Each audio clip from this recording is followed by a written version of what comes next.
welcome Paul and Laura. That's great. And Therese sitting there as well.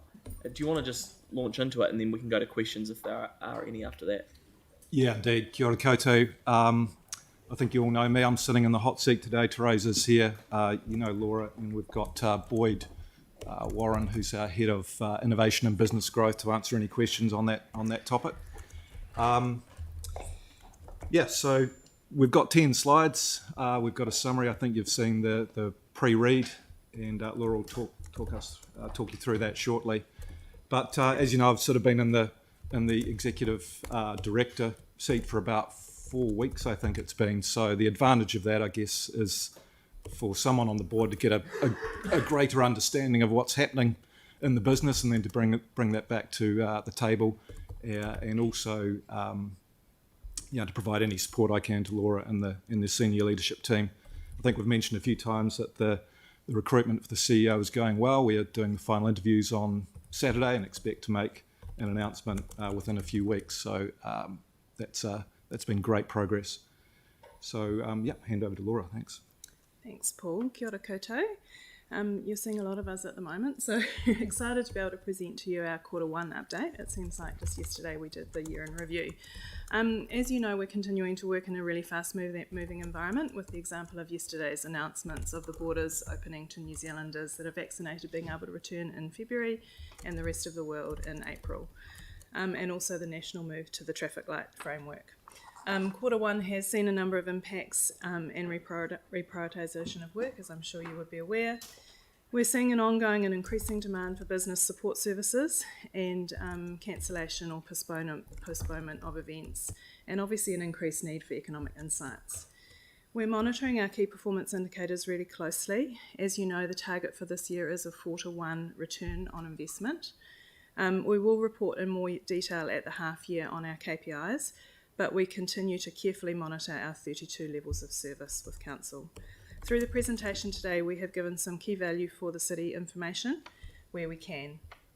We're likely to see an impact on our visitor spend KPI at year end for obvious reasons, and the presentation today covers detailed levels of service as we go through.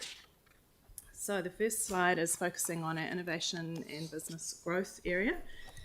The Council and our Mayor have done a lot of work to support Christchurch through the difficult process to ensure that the International Antarctic Gateway programs could continue to move through Christchurch as the gateway. The exciting news is that 1,500 personnel will be passing through this year, which is a significant increase on last year's COVID-impacted season of 718 staff. These staff are from the USA, Italy, Korea, France and Germany. Unfortunately, the Days of Ice Festival has had to be postponed to February due to the difficulties of managing non-ticketed events with the COVID vaccination requirements. Screen Canterbury has had an incredible response to the inaugural Canterbury New Zealand production grant. If these screen projects actually proceed all the way through, they will bring in 192 crew jobs to Christchurch, 100 shoot days and a significant local spend. This grant is the first of it in New Zealand of its nature, and it's created a significant and increased positive profile for Christchurch as a screen destination, which was our intent.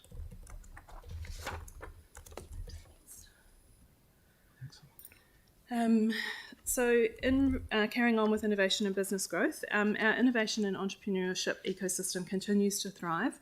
We've had 40 businesses receiving incubation support during the quarter, 13 new jobs grown in businesses at Te Ahaka, and 2 new Māori businesses onboarded in the quarter.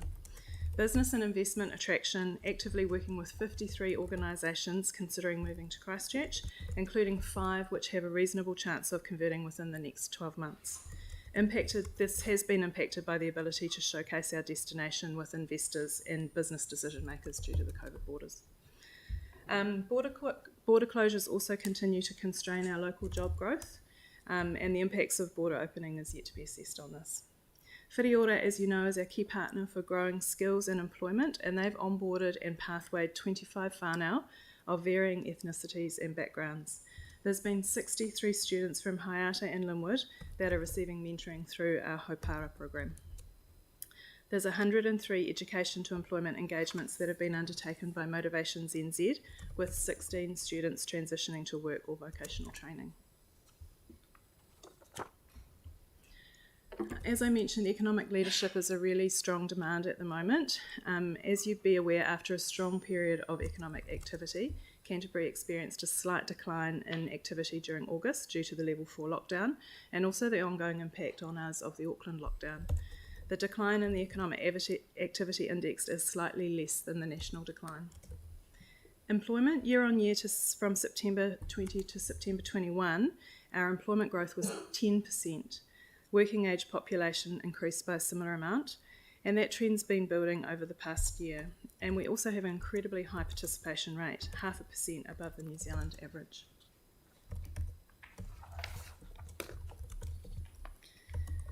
So the regional economic confidence is net positive since Q4 2020. The retail spend was, however, down in August due to the lockdown, but a smaller impact than the one that we saw in the April 2020 lockdown. And as you can see there, building consents are growing really strongly at over 60%. From an urban development perspective, the New Brighton regeneration project is proceeding well. Significant progress on the residential development phase of this regeneration project.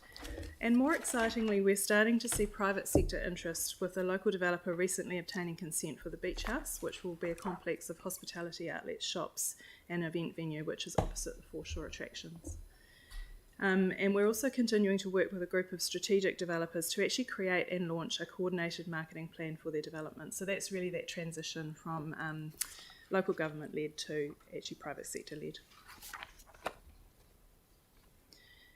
Major events, not as positive a story, but the exciting news is that this week it was 100 days to go to the Women's World Cricket Cup will be held in Christchurch. We had media announcements this week and the unveiling of a cricket ball countdown clock by Sir Richard Hadley. We've shot an amazing host city video that also features Sir Richard, Debbie Hockley and Amy Satterthwaite, who's the vice captain of the White Ferns, and this will be released internationally through the Women's World Cricket Cup channels, and also through our own city channels. So great opportunity to showcase Christchurch to the world, and great timing. A number of our events have been impacted by the uncertainty caused by the COVID alert levels and the vaccination certificate requirements. Negotiations are continuing to progress well for Season 3 of Sail GP in early 2023. From a visitor attraction point of view, a lot of work in tourism recovery and support. Work has begun in partnership with Christchurch Airport to develop an international recovery plan to maximise Christchurch's offshore presence when the borders open. The Tourism Capability Programme commences on the 22nd of November, and a number of international and domestic business events have had to be cancelled or postponed. The future pipeline's looking really positive for business events, with 18 new bids in the quarter, 7 wins and 1 loss, and the remaining are pending. The visitor spend for those successful bids is estimated to be valued at about 2.5 million.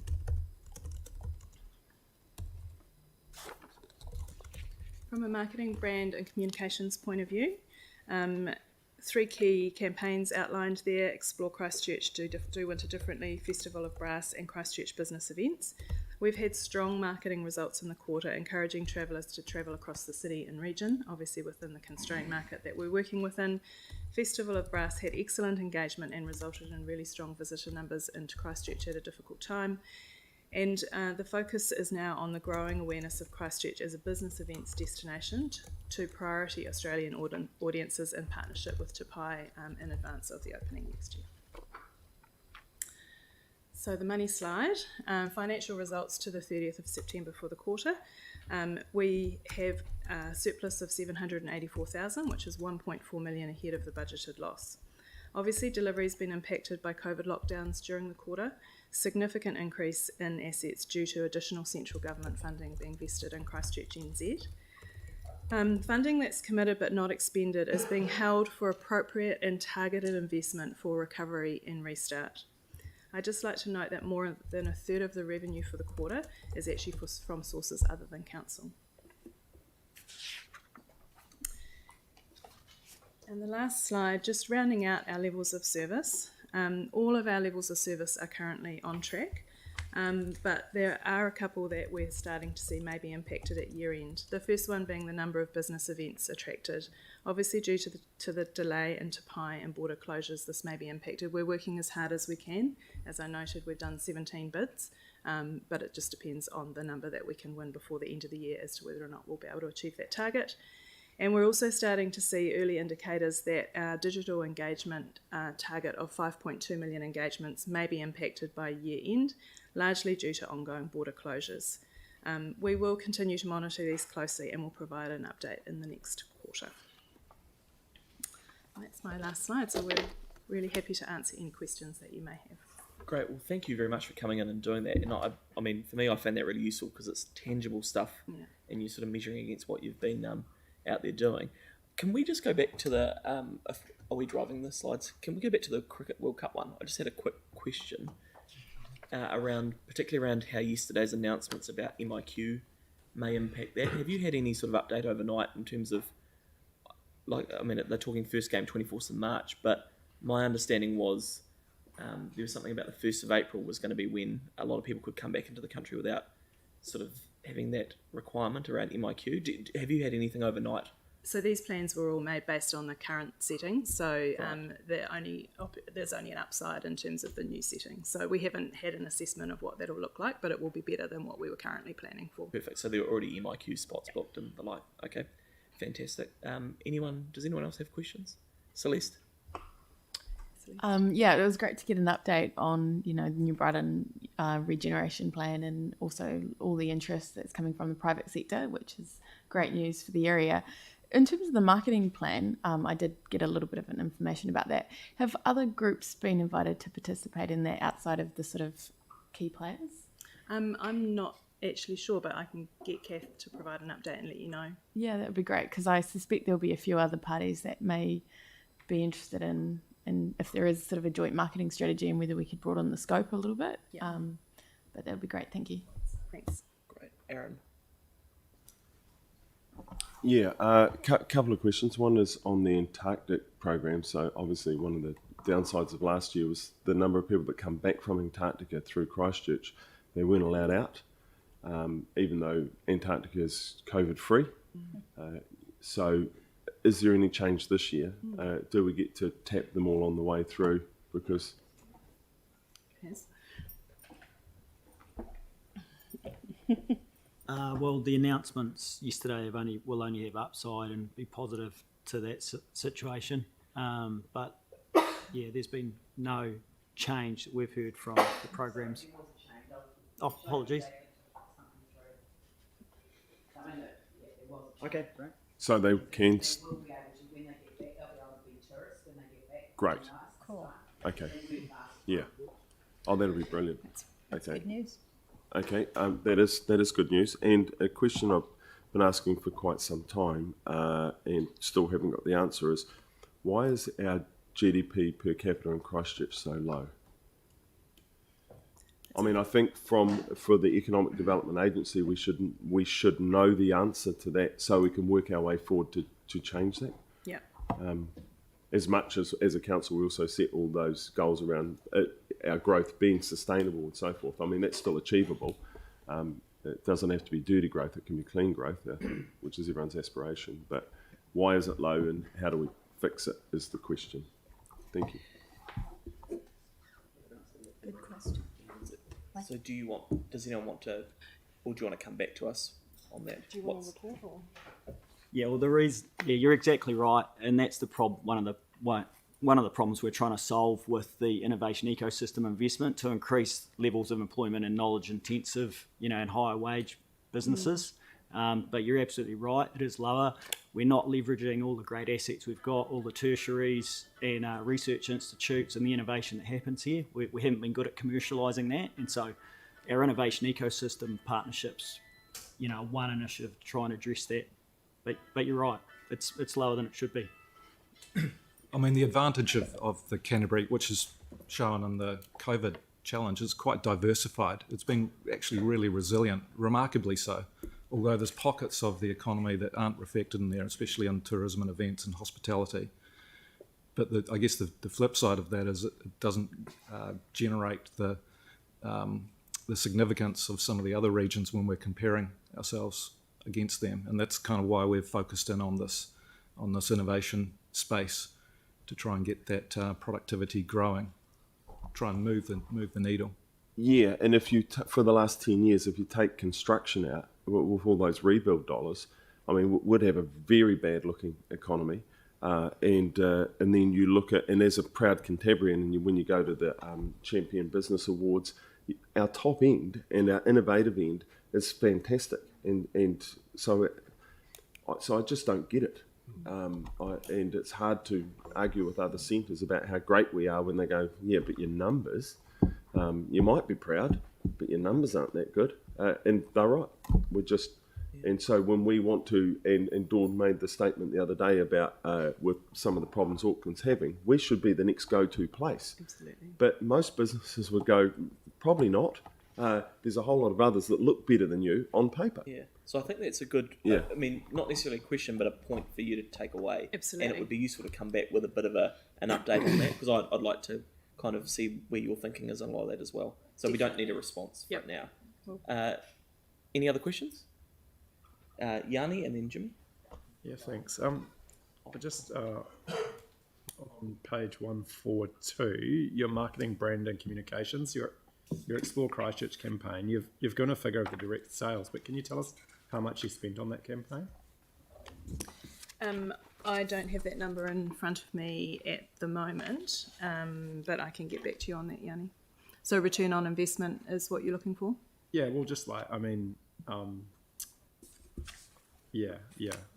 guess it just seems like, depending on how much you spent on that maybe it didn't really have a good outcome. And I just wonder around a whole strategy around marketing in this kind of environment. We saw that after the earthquake, where the tourism company ran a big campaign in Australia. What's the big idea? And it was just the wrong timing. So I guess I was just a little bit interested in how you're sort of prioritising that marketing and focusing it on with the COVID world that we're in, and how you're judging what's the right way to approach it. Absolutely, and as you would have seen from the financial numbers that we presented today, we have been underspending purposefully so that we do have money retained when it is the right time to actually market to those visitors to get them to come back to support the businesses in Christchurch. But I will get the ROI number on that for you. Right. Yeah, I think that's a good point. The timing, we spent a lot of time at the board talking about the timing of when it's right. When can we get the most bang for the buck? And the announcements, I mean, it's just such a moving feast at the moment with COVID, but the announcement yesterday was positive, although there's still this 7-day stand down, self-isolation for inbound and the like. But we're a step further forward in this space, I think. Yeah, I mean, I guess for some of us, we're quite concerned around the impact Delta's going to have on some sections of our community, and so just thinking about the right message. I know just before we went, I think it was just in the last COVID, we had another marketing campaign, I think a Heroes campaign or something like that. But the other thing, I just want to commend you for the Festival Brass, which I had the fortune of opening, and just to say, that was a really amazing event. And so thank you for your support to that event. And it's good to get to hear that it was a good relatively small investment, but a good return. I just wanted to check in terms of economic activity, and also, I guess, just how we're measuring prosperity. What work you're doing to look at different areas of the city. In the past, after the earthquake, we did get a heat map that showed economic activity around the different geographic areas, and you could see quite clearly, a huge reduction in the east and a huge increase in the west and the southwest and the north. So I just wondered, in terms of COVID, whether you have any data that kind of shows what's happening at that more local level in terms of suburban shopping areas, those little, village centres, for example, and any sort of reflection on how the impact is being felt in those areas, if you're monitoring it. We definitely have information available on different industry types, which is more where we tend to focus our information gathering. I don't think we have detailed data on geographic space, but I think there would be other agencies across the city that would. So we could look into where that information is being held for you, if that would be of interest. Yeah, I guess Just wondering whether you think there's a need to do any sort of more targeted local economic interventions in local areas based on the impact of COVID. Well, let us get that information from the agencies that we partner with, and then we can have a look at Yeah, it. it'd be useful to come back. And I know our staff in the past have shown us like a map of retail spend, so they've got some pretty good data around that. Do you sorry, just a final question though. Do you like how are you visible in those communities? Like, do you survey local businesses, or how do you reach into communities, in certain geographic areas? So depending on the project we're working on, we reach in different ways. So obviously we work with community boards, we undertake consultation. Depending on the innovation and business growth work we're doing with specific whānau in different areas, we will target work with those communities. But It's project based. Yeah, it is project based, yes. And as you know, we work across a range of different tools to actually deliver outcomes for the city. So depending on what tool we're using, depends on how we map that. Yeah. Okay. Well, I'm just conscious of time, so do you want to give you a quick update on the... Right, I'll just Right, so last year they people returning from Antarctica, and as Aaron said, without COVID-19 present in the Ross Sea part of Antarctica, they were required to take a direct bubble to departure, so they couldn't. That has been changed for this year, and a lot of people did a lot of advocacy behind the scenes to get that. It's a good outcome. It's a great outcome. Cool, thank you. Jimmy, and then Phil, and I think... Okay. Regarding to the major event and the visitor attraction, because based on the day before yesterday, government formal announcement protection framework key dates on and after the 30th of April, actually non-New Zealand allowed come to the New Zealand in phases. So this should be the very positive news for the particular for those visit the business, etc. But based on your slides, I didn't see any information how to working together, to help all those business vitalize the economy in Christchurch or Canterbury area. Yes. So obviously the announcement was only made yesterday. So we're really excited about the opportunity now to be able to attract those people back to the city. And you're right, major events is a key tool for us to be able to do that. So a number of our events are still under contract with us, and now we'll be looking at the timing of when those events should be held to actually activate the city.